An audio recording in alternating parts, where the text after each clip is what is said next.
All right, perfect. So, start things off. Could you tell me the name of your company, your name, and your position? Sure. My name is AJ Shaver. I'm with Shaver Specialty Services and Sales, Inc. We kind of go by Shaver Sales, Inc. just as a short name because there's only so much fits on the checks and on the credit cards.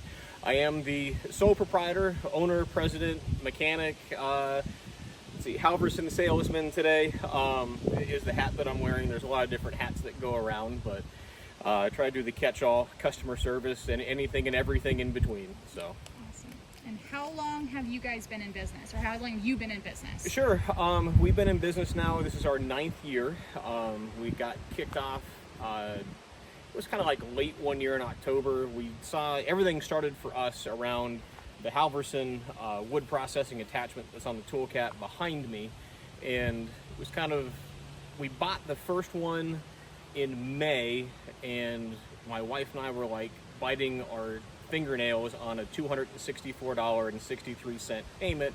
How are we ever going to do this? And maybe if we can sell like one or two of these a year, then that would pay for the diesel fuel and the bank payments and all that kind of stuff.